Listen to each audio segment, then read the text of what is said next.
সংসারেও তাই, কথা বলার সময় কম, শুনবো বেশি। স্বয়ং মহাপ্রভু যিনি কলিযুগের ভগবান, প্রথমবার বিয়ে হয়েছিল লক্ষ্মীপ্রিয়ার সঙ্গে, সাপে কেটে মরে গেল লক্ষ্মীপ্রিয়া। সচিমা পাগলিনী হয়ে গেল। আটটা কন্যা মারা যাবার পর একটি সন্তান পেলাম, তার নাম বিশ্বরূপ। সে সন্ন্যাস নিয়ে চলে গেল, পড়ে রইল আমার নিমায়, আমার ভবিষ্যতের ধন। ওই ছেলেটাকে আগলে ধরে আমার সারাটা জীবন কেটে যাবে। প্রত্যেকটি মা বাবার তাই ইচ্ছা, সচিমাতারও তাই ছিল।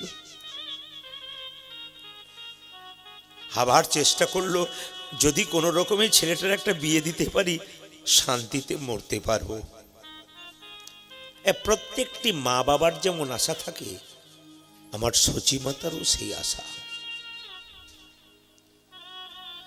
ঘটনাচক্রে বিষ্ণুপ্রিয়ার সঙ্গে তার সম্পর্ক হলো। বিষ্ণুপ্রিয়া বিবাহ হলো নিমায়ের সঙ্গে। কিন্তু মায়েরা, নারী যদি নারীর মতো হয়, তবে পুরুষ কিন্তু অনেক ওপরে যেতে পারে। আর নারী যদি আনাড়ি হয়, পুরুষ কিন্তু নিচে নেমে যেতে পারে। শুনে নেবেন কথাগুলো। এক একটা কথার কিন্তু হীরার মতো দাম আছে, যদি নিতে পারেন। নিতে হবে। এ শুধু আপনাদের জেলায় নয়, পশ্চিমবাংলার যতগুলো জেলা আছে প্রতিটি জেলাতে আমি যাই। এ শুধু আপনাদের জেলায় নয়, বিভিন্ন রাজ্যে রাজ্যে আমি যাই। আগামীতে বিভিন্ন অন্যান্য দেশে পর্যন্ত আমার অফার আছে, কতটা দিতে পারবো সময় আমি জানি না। কিন্তু প্রতিটি এলাকাতে মানুষের মধ্যে এই একটা জেগে গেছে যে আপনার কীর্তন শুনে আমি জীবনটা কিছুটা পরিবর্তন করে দিলাম। কেন? যে শুনেছে সে এগিয়েছে। স্কুলে যেতে শিখুন, তবে তো স্কুলে ভর্তি হবার মনোবাসনাটা থাকবে। ক্লাস 1-এ ভর্তি হবেন, তবে তো মাধ্যমিক পরীক্ষা দেবার সুযোগ পাবেন। এখানে আসতে হবে। যদি মনে করেন যে শুধু আমি আসবো, আমার ছেলেকে আসার দরকার নেই, আপনি ভুল করছেন। কি ভুল করছেন? ছেলেকে স্কুলে ভর্তি করে তাকে টাকা রোজগার করার মেশিন তৈরি করলেন, কিন্তু বিবেক তৈরি করলেন না। স্কুল কলেজে কোনো বিবেকের শিক্ষা দেওয়া হয় না। দাঁড়িয়ে বলে গেলাম, স্কুল কলেজে কোনো বিবেকের শিক্ষা দেওয়া হয় না। যে মাস্টার মশাইটি স্কুলে শিক্ষা দিচ্ছেন, খোঁজ নিয়ে দেখবেন তারই মা বাবা বৃদ্ধাশ্রমে বাস করছে। তার কাছ থেকে আপনি বিবেক কি শিখে নেবেন? ওখানে তো মুখস্থ করে আপনি টাকা রোজগার করার মেশিন তৈরি করলেন। আপনাকে বছরে 365 দিনের মধ্যে একদিন কীর্তন হলে এই জায়গাটাতে আনতে হবে। কেন? বসাবেন, বোঝাবেন, বুঝবে, শুনবে, ছেলেকে একসঙ্গে নিয়ে আসবেন। যেমন একটা বাচ্চা ছেলেকে তার মা KG 1 KG 2-তে নিয়ে যায়। কেন? মা সারাদিন বসে থাকে, ছেলের পড়া হয়, তারপর আসে। কেন? মায়ের ইচ্ছা ছেলে একদিন বড় হবে। ওটাকে বড় হওয়া বলে না। যার ভাঙা বাড়ি ছিল সে নাকি উন্নতি করেছে, তার একটা বিরাট বড় বাড়ি হলো, এটা উন্নতি নয়। সে তক্তাতে শুয়ে থাকতো, একটা ছপ্পর হয়েছে, ওটা উন্নতি নয়।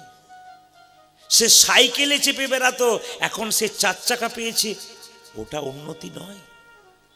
উন্নতি হচ্ছে আপনি কতখানি মানুষ হলেন, এইটা উন্নতি।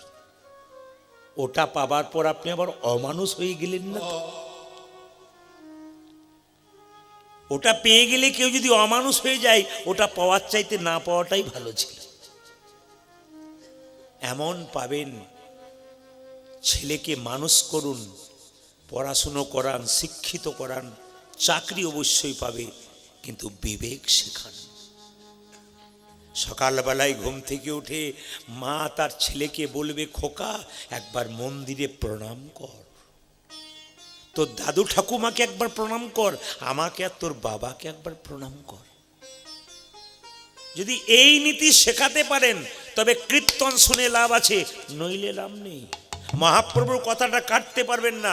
মহাপ্রভু আগে বললেন ঘরটাকে ভালো করো, ঘরটাকে আগে নিজেকে ভালো করো, তারপর নিজের সংসারকে ভালো করো, তারপর গোবিন্দের নামে এসো। তোমার সংসারেই কেলাকাচার ঝগড়া লেগেই আছে, মানে কিচিমিচি লেগে আছে, এমন কি দাম আছে? বাড়ি করলে ডিজাইন, ভেতরে লেগে আছে কিচাইন। বলুন আপনারা, বাড়ি করেছেন ডিজাইন, ভেতরে চলছে কিচাইন, এ বাড়ির কোন দাম আছে? কিন্তু এমনও বাড়ি আছে মা, ভাঙা বাড়িতে গোপালের সেবা হয়। সকালবেলায় ঘুম থেকে উঠে ভাগ্যবতী নারীটা স্নান করে প্রদীপ দেয় ভগবানের চরণে, আছাড় খেয়ে কাঁদে শুধু চোখের জলে। হে গোবিন্দ তোমার হলাম,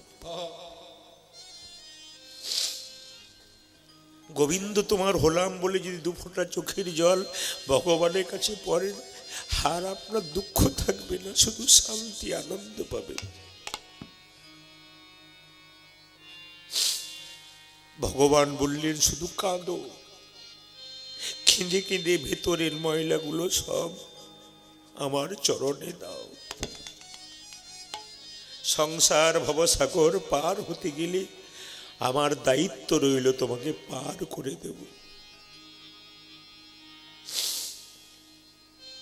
সেই মেয়েটাকে জিজ্ঞেস করবেন সন্ধ্যাবেলায়, তুমি কেমন আছো? গোপালের কৃপায় আমি ভালো আছি।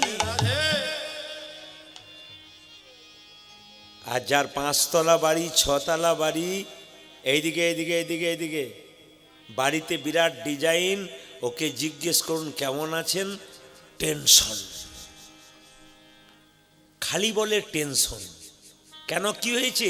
মেজ বৌমার ডিভোর্স হবে, বড় ছেলে চাকরি পেয়েছিল ঘুষ দিয়ে, এখন চিন্তা লাগছে চাকরিটা থাকবে কিনা। এই চিন্তা করতে করতে ভগবানের চিন্তা চলে গেল।